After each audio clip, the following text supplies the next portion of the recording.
The second issue I want to offer a comment on has to do with the engagement, what I would call the simultaneous engagement of Ms. Austin Crosby as a news presenter for both the Grenada Broadcasting Corporation, which is supposed to be an independent private network on the one side, and the Government of Grenada Information Service, which is the official voice of the Government of Grenada.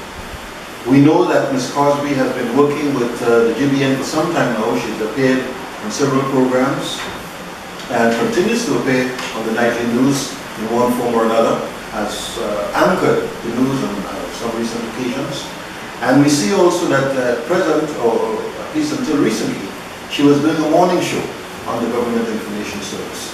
This, we believe, is highly unethical and represents a conflict, as far as we are concerned, in her capacity. It goes to the very heart of the integrity of a journalist.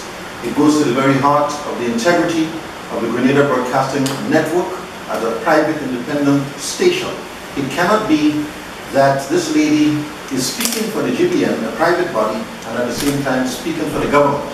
The question which arises, and that's why we say it's a problem, is what happens if Ms. Crosby is called upon to present an objective account on the GBN on an issue which may not be favorable to the government, and she has to report on both stations. I point out, for example, as a recent example, just a few days ago, the CSOs, the community-based or community service organizations, organized a consultation on Cameron Park. A press release came out from the GIS saying that the developers had decided not to come to the event. From the GIS, the developers had decided not to come to the event, and that the event had been cancelled. Of course, Ms. Crosby could have been called upon to report that story. The CSO said this was totally false. They took objection, and they reported. In fact, they objected to it and took the GIS to task. What happens if GBN had to report that story and Ms. Crosby was called upon to report the story both on GBN and on GIS? What would her position be? Would that not drag her integrity into question as a journalist? We see this as highly problematic, and we are calling on the government. I'm sorry, on the Grenada Broadcasting Corporation to look into this matter and do the right thing. If Ms. Crosby wishes to work for the government, then let her work for the government. We can't say where she should be working for or who she should be working for. All that we're saying is the integrity of the GBN is called into question. It presents as an incestuous kind of arrangement.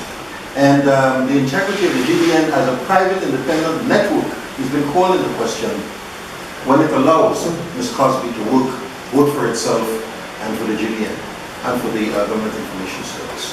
We also wish to take this opportunity to call upon the Media Workers Association to use its good offices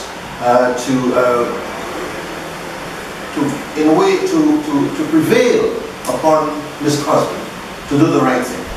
Yes, if you have an organization that is deserving of the respect and integrity of the public, is deserving of the commendation of the public, recognizing that the media is in fact the fourth pillar of our government, the fourth estate as we sometimes call it, then we cannot place the media and those who work in the media in a position where their integrity and the integrity of the media itself and the political bias or lack of it of the media is being called into question. So we cannot help but raise this concern, and we hope that the GBN and the Media Workers Association will do what is right in the present circumstances. The third issue that I want to raise very quickly has to do with the labor situation. We are seeing that in spite of all the calls that have been made, the government is simply forging ahead with the situation with the postal workers, refusing to tell the public who owns the postal corporation. We see that it is continuing to use the same name, the Grenada Postal Corporation. There are reports, I don't know if this is absolutely correct, but there are reports that the workers who were supposed to be receiving a severance pay have not been paid, or some of them have not yet been paid. We are unable to confirm this at the moment because of the secrecy surrounding this entire situation.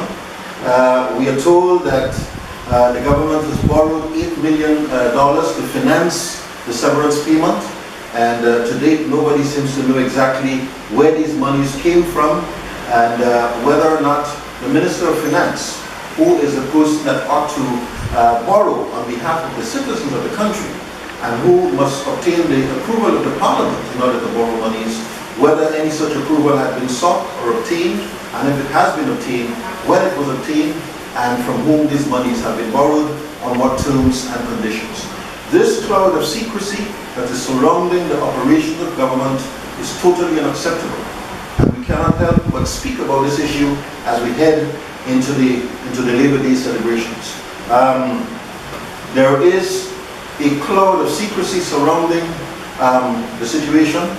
The interests of workers continue to be left unattended by this government. We just got an announcement that they were going to have public workers, public nurses working 3 to 4 days a week on some kind of reduced schedule. They made this decision without even speaking to the nurses associations and to the union, as we understand it.